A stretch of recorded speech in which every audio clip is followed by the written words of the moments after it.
Well, hello, everyone, and welcome again to the podcast. And I'm really thrilled for you to get to know today Kerry Thomas. And Kerry turns out that she is an old but new friend. And so I'll tell a little bit of the backstory between how Kerry and I connected here in a little bit. But Kerry, as I start with everyone, tell folks a little bit about yourself and how you've landed where you've landed.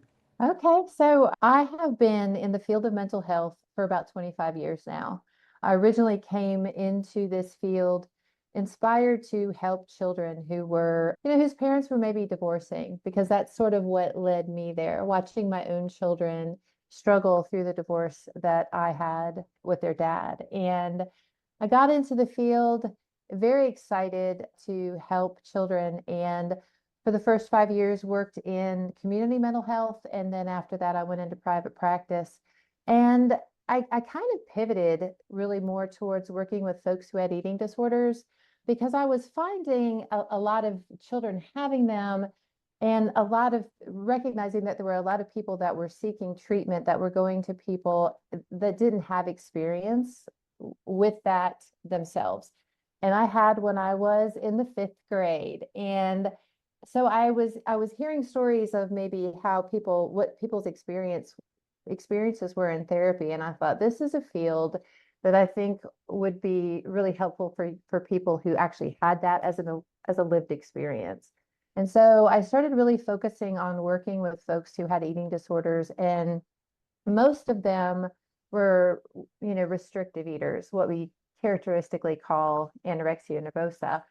And I began to notice trends in the people I was working with.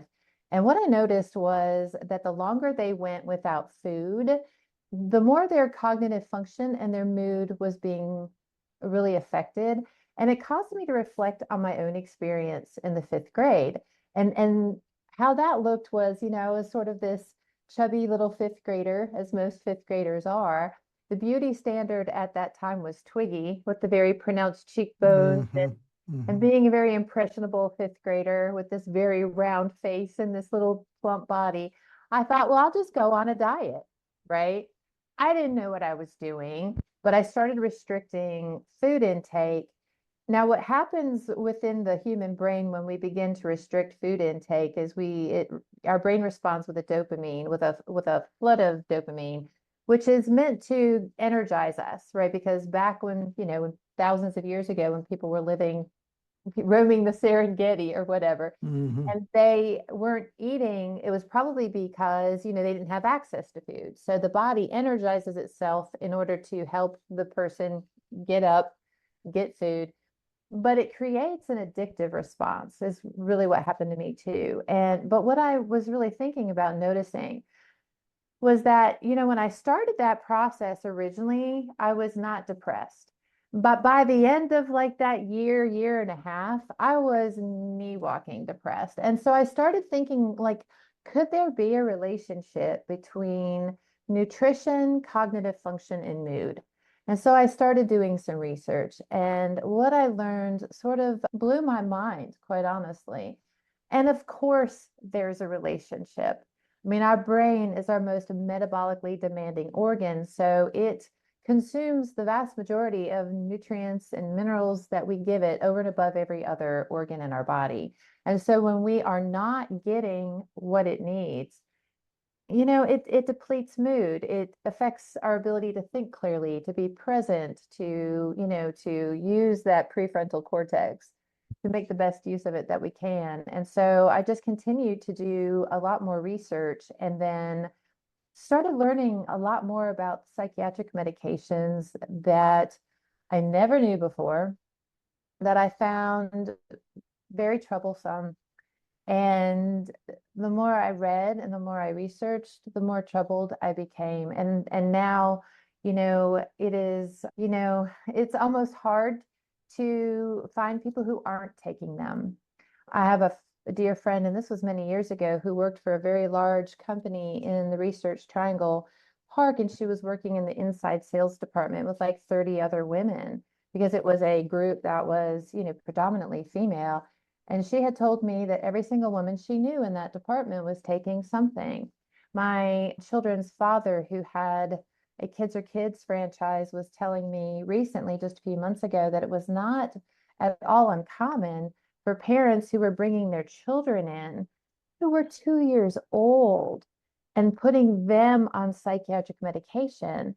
And so I'm kind of at a point where I feel like it's imperative. I mean, nobody's getting informed consent about the psychiatric medications and what the long-term effects of these meds are. And I just think that's Hmm. wrong. I think Yeah. that people, when they are, desperate for help, struggling, suffering, to take something that they think is going to help improve them, uh, they deserve to know.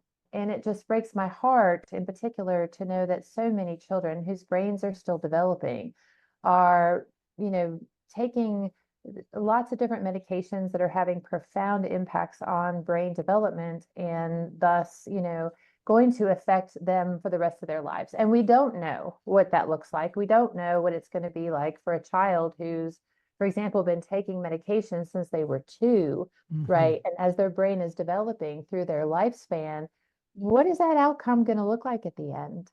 Hmm. I think about, for example, amphetamines, just for one, which really suppress your growth hormones.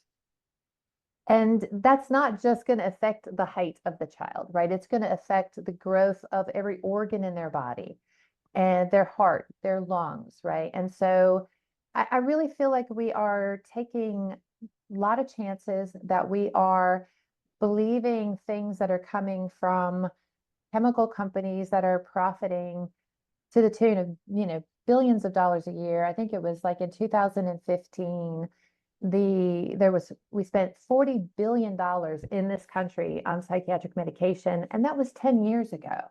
And it's hard to find current data. I think the only thing I could find was like in 2019, we spent 31.7 billion dollars on psychiatric medication in the United States just for adults, people over Hmm. 18. And the Hmm. fastest growing, and this goes back about 7 years, the fastest growing segment of the population taking psychiatric medication were people under the age of 5. Wow. Yeah, Wow. yeah. So on the one hand, I became very disturbed and bothered by what I was learning about the medications themselves and what they're doing to the human brain and the human body. But then I also learned a great deal about, you know, how we really can modify and improve mood, how we really can affect brain function, focus, that work in harmony with the body. I Hmm. mean, the body operates on, vitamins and minerals and proteins, amino acids, like, and so I don't think it's ever been true, and it has been proven to not be true, that serotonin affects depression. They've done multiple studies to try to prove this, and actually what they've done is proven the opposite. So we don't, if we're depressed, we're not experiencing a serotonin deficiency. The same way, if you have social anxiety and then you drink beer and it makes you a little bit, more relaxed and you can talk at a party, we're not going to say your social anxiety is due to an alcohol deficiency, right? Hmm. Hmm. And so I guess I just feel so compelled to certainly let the people in our role know this.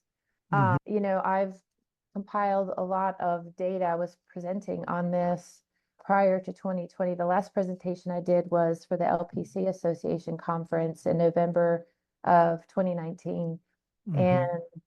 ever since then, I've been busy doing so many other things. I moved to the mountains. I've been growing food. I've been rehabbing this 71-year-old house. But I think it's time now to kind of get back into this mode of helping people understand that there are much better ways that don't have negative side effects, really have absolutely Right. positive side effects, Right. and empower Yeah. people so that they're not dependent on a system, right? Hmm. Yeah. Well, I know, Kerry, when you and I got the privilege of being able to just kind of spend an afternoon together, just talking about all of these things. But a little bit of I want to share with people a little bit of the backstory, because Carrie lives over the mountain from me. I'm in East Tennessee, and she's over in North Carolina. And when we connected, Carrie had reached out to me, just curious about podcasting and that sort of thing.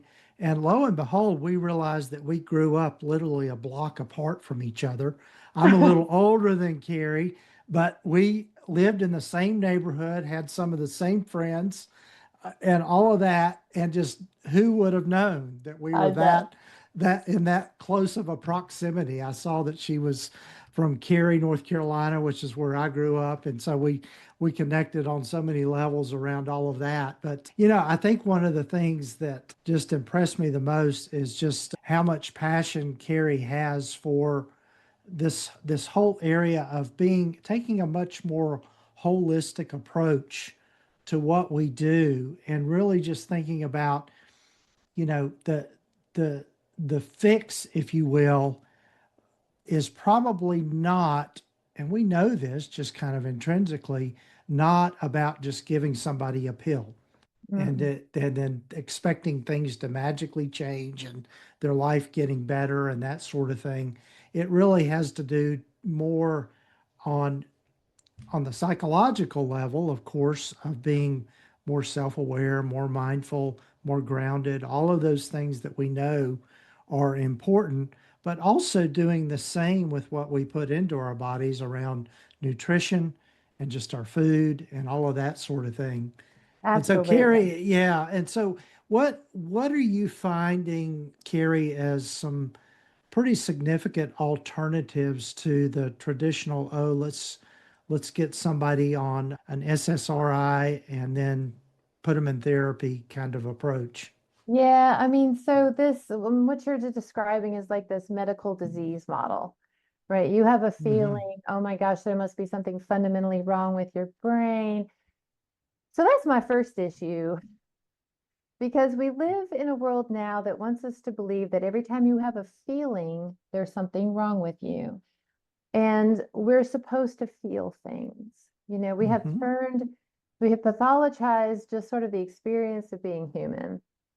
And the other thing that I think is so important for us to all recognize is that this world has changed so much from like when you and I were kids. Hmm. And when you've got these little handheld computers, right? Hmm. I mean, I think it's really important to sort of sit with how sort of fundamentally detached we are from like our connection to one another and to nature, right? And we've been kind of programmed to be, working really hard, and we're being terrified on the daily.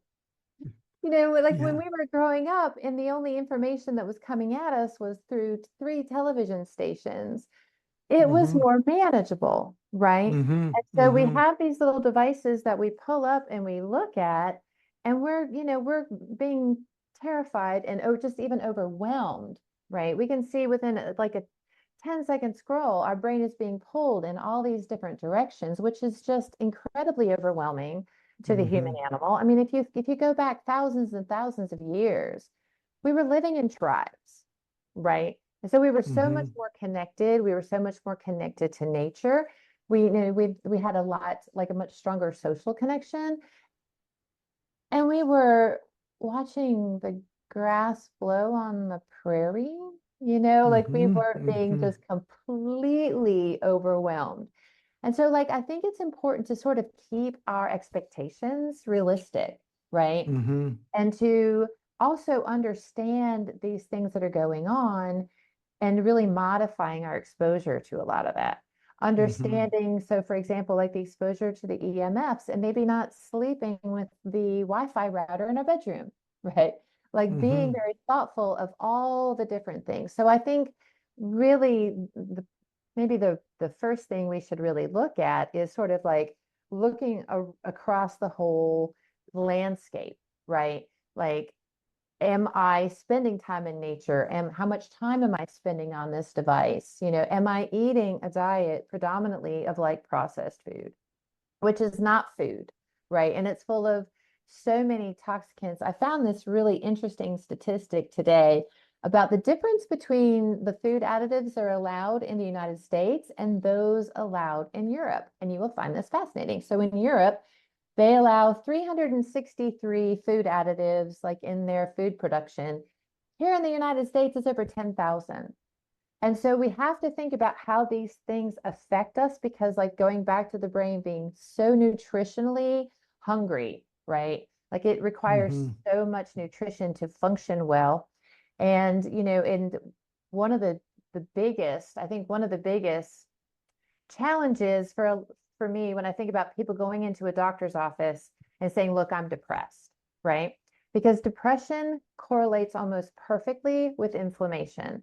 So if I am inflamed, I have a rise in what is called a cytokine, which is just a protein. But cytokines and depression, one-on-one correlation, right? So that might be the body's first signal that there is something physiologically going on in your body, right? So in the United States, we act as if, if you have some sort of issue as far as like how you're feeling, maybe anxiety or depression, it's just something that exists in your head. It's almost like this thing is detached from the rest Mm-hmm. of this body, right? And this is just Mm-hmm. one machine, right? It's one system and it's all Mm-hmm. completely interrelated. So if I'm having, issues with mood or cognitive function or focus, I really want to think about, am I fueling this well? Number one. Am I putting things into it that are going to cause, or am I doing things or not doing things that are going to increase, like, for example, my toxic load and then causing inflammation that is going to immediately set off depression or anxiety, right? So Mm-hmm. we want to be really thoughtful with how much exposure we're getting to things, how connected we are to people and nature. How are we eating? Are we eating closer to the way our ancestors ate, like real food, right? Like, is it coming in a package with a lot of ingredients on a label, right? Because that's really not food. It's a Mm-hmm. food-like product, right? But it's not Mm-hmm. going to give my body what it needs, and it's going to give my body a lot of what it doesn't need. So it's Right. the funny thing is, when it comes to impacting mood and cognitive function in a more healthy, reasonable, maybe human way, it's really not that hard. It's Mm-hmm. really not that difficult. It's not that complicated, Mm-hmm. and I think, but the first step is awareness. The first step is understanding that we hold some power here, that we don't need to be chemically dependent, right, on products that have, there was a study that came out of the Women's Health Initiative just recently within the last few years that showed that women taking antidepressants within a year, they increase all-cause mortality by 32%. We Mm-hmm. need to sit with that. We need to sit with how toxic is a product that when I take it for just a year, I have increased my odds of dying by 32%. And Mm-hmm. really think about, is that really a solution? When I can learn about how this thing functions and how to fuel it, and I Mm-hmm. can live my life more intentionally, make sure I'm getting some sunshine, make sure I'm getting some time out in nature, make sure I'm eating real food, make sure I'm getting a lot of clean filtered water, right? Mm-hmm. And feel so much better and not make my situation worse. Right. Right. And if you think about it in just in our field, in the mental health fields, we know firsthand the whole somatic effect of of what happens in our bodies when we are feeling stress or we're feeling trauma, all of that sort of thing. That's something that we know, and so it makes sense that it would translate in other parts of what we put in our body. And I think one of the things that really strikes me with all of this, Carrie, is being able to, I guess, educate people on the fact that part of part of being human is that we have to have some discomfort at times with feelings and thoughts and that kind of thing, and that just because that is happening doesn't mean that we need to immediately inoculate that or get rid of Right. that, but Right. learning how to sit with that, learning how to move through that, and all of that sort of thing. And so, yeah, and so it's just really, I think, just Yes, really important for us to remember that and just yes. working with people. There are three things necessary for human development: fear, discomfort, failure. Hmm. And when you think about the fact that we are, and I saw this when I became a parent, and it certainly feels like it's gotten worse today, where parents really struggle when their children are struggling, right? And want to rush in and solve it and fix them and almost like insulate them and wrap them in a bubble and stick them in the corner, right? And Hmm. that's the absolute worst thing you can do. I mean, they're not developing things like compassion, resiliency, right? Hmm. And so then they are really struggling. But the only way we're going to sort of develop that backbone is through practice. Hmm. My kids will tell you I was the parent that sometimes would intentionally terrify my children when they got much older, just to Hmm. give them, and I always thought when they failed, when they did something stupid when they were younger, right? I didn't rush in to solve it. I just said, okay, what do you think you're going to do about that? Hmm. That sounds like an interesting decision you made, right? Hmm. That sounds Hmm. like it could. What could have gone bad, right? Like you kind of got out, you skirted that, but what could have gone wrong? And Hmm. so I really do think that there really is a need for parents to become a lot more involved in the practice of parenting and to not stick screens in front of their children's faces if they're bored at the restaurant. Hmm. Let Hmm. them be bored. You Yeah. know, I Yeah. mean, Yeah. boredom is what caused us to be creative, right? And to build forts Hmm. out in the woods and to be doing things that really expanded our minds. And then also, working with groups of kids, right? Like you learn the spirit of cooperation and play. And those things are so important. And so seeing, kids being really kept in the house and stuck in front of the screens and listening to the teachers. I've seen some videos recently of teachers talking about that have been in the profession for many years and talking about how much the kids are changing and how they're becoming so dependent and addicted to these devices that when they come Hmm. into the classroom and they're removed from their possession, they literally melt down. Hmm. And I've seen some videos of this with kids, just they can't even manage being without their devices. Hmm. And it's just heartbreaking. I mean, I really, Yeah. really worry about the direction of the world, really, and in particular with this younger generation not learning how to build emotional resiliency, how to just Hmm. sit with, and I hear this with adults too. So many of my adult clients, like, I feel anxious. What can I do? Make this go away. I'm like, Hmm. okay, so you feel anxious. Can Yeah. you just sit with it? Can you just make Hmm. space for it? I mean, this Yeah. is a part of the human journey. We're meant to feel all the things, right? And it Right. just feels like we've become, you know, like so fearful. We're afraid of fear, right? We're afraid of Hmm. pain. They register as uncomfortable, and we're so accustomed to like the immediate fix, Yeah. right? So Yeah. so many of the clients that I work with, they're just like, you just want me to sit with it? Yeah, yeah, I do. Mm. I want you to Yeah. sit with it. I want you to talk to Hmm. it. I want you to swim around in it and see what it's here to teach you, right? See how you Hmm. grow and develop from these feelings that are so uncomfortable and yes, inconvenient, but they make sense. You Yeah. know, I've had clients who are in my office, they've lost their spouse of 40 years, right? And Hmm. it's like 6 months later, and they're just like, but I feel grief and this feels so uncomfortable and I can't do this and I can't do that, and my family's becoming impatient with me. And I look at them and I say, well, but can you imagine not feeling that? I Hmm. mean, what would it say if you didn't feel grief, right? Right. Hmm. And so I think we've become so impatient with just the experience of being human. And it's Yeah. breaking my heart to see the degree to which we're pathologizing this and the degree to which people are being led to believe that every time they have a feeling or every time they maybe are overwhelmed and can't focus, oh, it's their ADHD, it's Mm. their, it's their depression or their anxiety. Maybe it's just the fact that you're human. Yes.